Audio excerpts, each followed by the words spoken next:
McDonald's presents Burger Reviews by Hamburglar. Today's review, the classic Big Mac, Hamburglar. Rubble, rubble. He said, there's more sauce in every bite. Ba-da-ba-ba-ba. Rubble. Available at most restaurants in this area. This episode is brought to you by Folgers Coffee. You're not just any coffee drinker. You're a Folgers coffee drinker. Because for over 170 years, Folgers has been serving up expertly crafted brews that are bold, never bougie. And now there's over 20 varieties to choose from. Damn good coffee roasted in New Orleans. Damn right, it's Folgers. Visit FolgersCoffee.com/coffee to shop now. This is a Rogue Media Network podcast. Central Texas Life with Ann Harder presents Central Texas Events.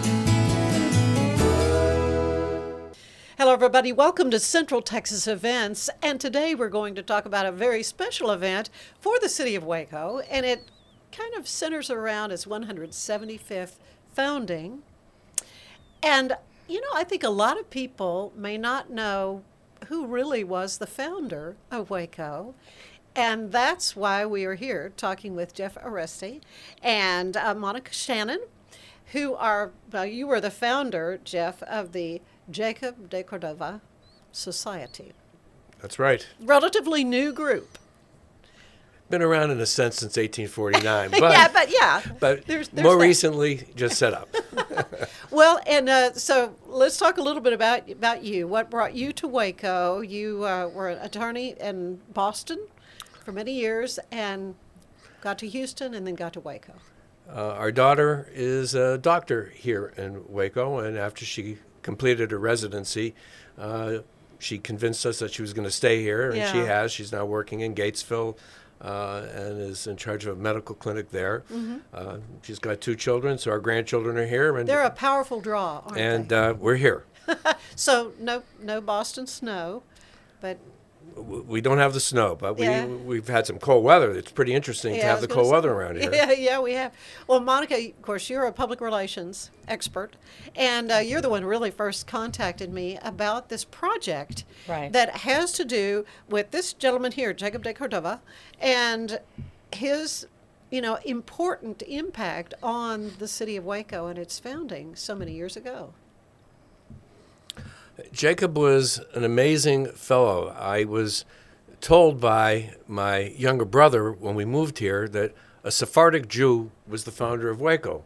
And I started looking it up, and when I came across the name De Cordova, it was very familiar to me because in the Boston area we have a De Cordova museum, which as it turns out is a nephew. Yeah, a relative. And so the name was familiar, and I started doing a little bit more research.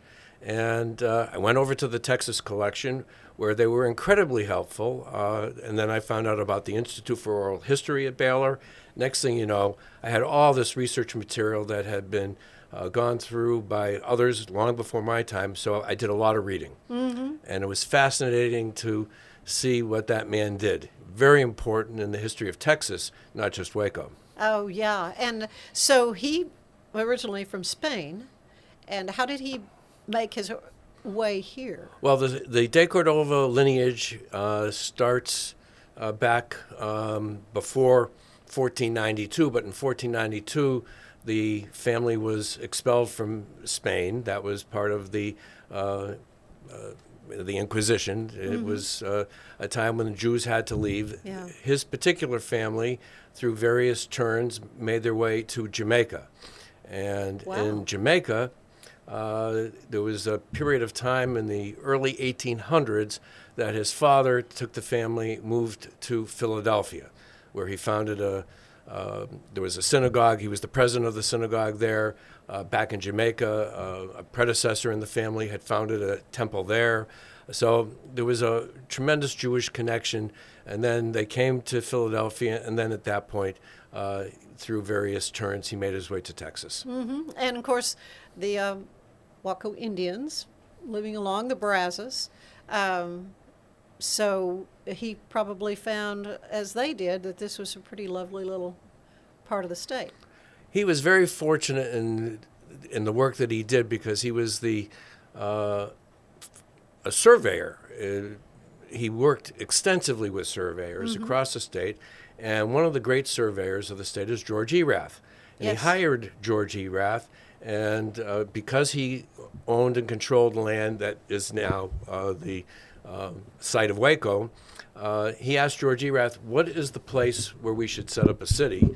And it was a location that Erath had found maybe 10, 11 years before when he was searching around, but the land titles were all terrible. At that juncture, you didn't have a state of Texas. You had about 4 or 5 different titles to the same piece of land. So Jacob became an expert in figuring out how to unravel those titles. Right. Yeah, and little that's mysteries there. And that was a start. Yeah. Oh, that really is. It's fascinating, and I think it's a story a lot of people don't know, which brings us to a very special project, and it is called My Beautiful Daughter. And Monica, this is something that a group of people are working on, a film. Yes, we have a film. It's a documentary that's going to be coming out later this year. Hopefully the premiere will happen in October. And it's a documentary about Jacob and the founding of Waco. We talk a little bit about the Indians in there that were here a few decades before Jacob. And we called it My Beautiful Daughter because that's what he felt about Waco. Yeah. He felt that this was such a beautiful area. The terrain, the rivers, the springs, and the land was perfect for growing and cultivating. So although he never lived here, he always felt a connection to Waco. Yeah, it's very sweet. I like it better than 6-Shooter Junction, which was Waco's name for a while there. But you have teamed up with a filmmaker out of Austin to have this all happen. I had done some work in the nonprofit that I run around the world in Zambia. A fellow that I had was the film teacher for the McCallum High School in Austin, Texas. It's in Austin, yeah. He had been teaching film there for almost 2 decades. His kids are just incredibly well trained. Yeah. He had organized a nonprofit to get the latest equipment into the school. So it was really fortunate for me at the time that we were going to bring together some young people from Zambia, some of the young students from Austin, Texas. We were going to do it face-to-face. COVID intervened. Yeah. And then what ended up happening is we did it online. So we just reinvented it. Instead of not doing it, we did online film training.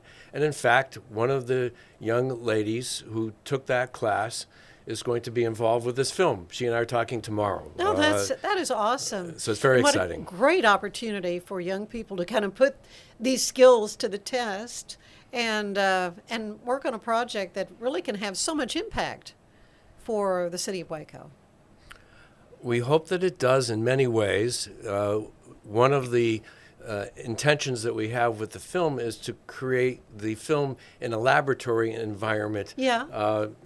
Taking the skills that our Ken Rogers has as a teacher and be able to run 1 or 2 online classes while we're doing the film and let young people feel like they are seeing the film being made while it's being made. Well, and when you're talking about people that lived 175 years ago, obviously you've got archival pictures and that type thing, but you have to be creative in how to show, modern footage too, to tell the story. That's the neat part about it, are the number of different groups that have become involved and the stories that exist. When I came here and then found my way over to the museum of the city of Waco and saw Taylor Museum. The Taylor Museum, and saw the number of stories that could be told by people from Waco, I was focusing on one. But there are dozens of stories that could be told. So it's just a wealth of possibilities. And a lot of it, as Monica has said any number of times to me, is due to the fact that Jacob set up the city with the right spirit, with a community spirit, by giving so much away. Yeah, he set up, when he came here and he had tracts of land, he was selling the land for $2 to $5 But he donated lots of land for public parks, Really? for churches of any denomination, for schools, and he was very inclusive of that. So at that time, there were Baptist churches, Christian churches, Jewish churches, and there's still a few that are still around today. Yeah, the date to those early beginnings. Well, I think it's just awesome that we are able to bring this story to life for folks so they can learn maybe a part of Waco history they really had no idea about.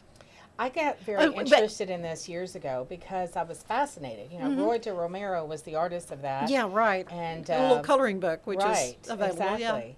Yeah. The coloring book was designed for kids in elementary school, and they were delivered to elementary schools all throughout Waco. So every child within the district of Waco ISD and Rappaport, McGregor, and La Vega all received that book, and it really tells the history of Jacob, the little story, and it's got figures in there and diagrams in there that they can color. There's even a song written about it that Roy and his granddaughter wrote. There's So a song in the back. you know, we're just hoping that this will show the inclusivity that Jacob believed in, and we still believe in to this day. Yeah, the name of the song, Where My Heart Wants to Be. I love it. But it does kind of beg the question, there's no De Cordova Drive or Avenue, or, you know, really, there's not much in Right. Waco that would point to its founder. Well, we hope to change that. Okay, that's called a tease in the business. Right. But coming up March 2nd, well, the 1st and the 2nd, you're really hoping to have a little bit of a splash to talk about this project. One of the things that will happen right away is that because it is the 175th anniversary of the founding of Waco on March 1st, 1849, that was when the first lot was sold to Shapley Ross. So that was the beginning.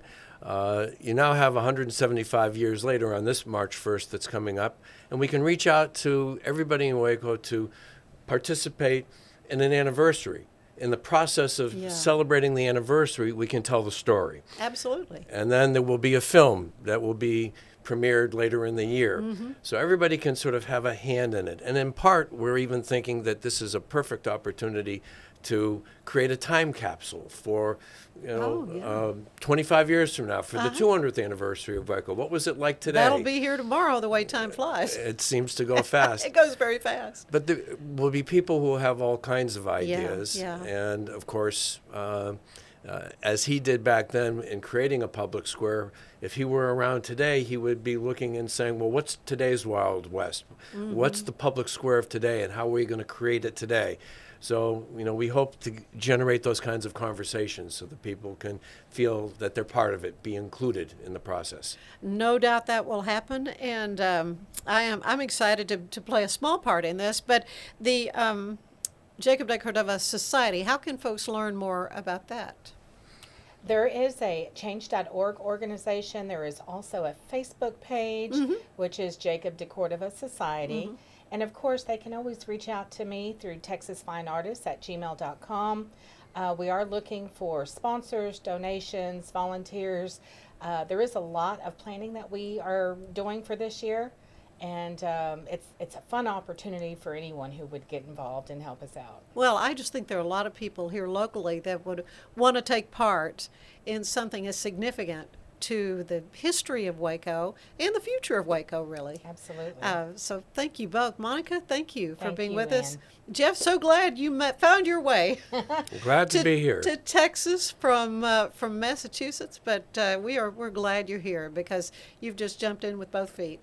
He really has. He really has. It's a pleasure to be able to work with such fine people. I can certainly say that. Well, we're excited to Thank you. spread the word. So again, the Jacob De Cordova Society, and coming up a little bit of fun, the Yes. 1st and 2nd of March. So anyway, thank you both so much for being with us, and you all for being with us for Central Texas Events.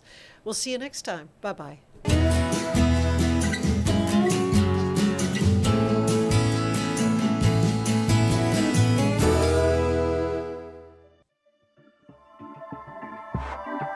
This has been a Rogue Media Network production.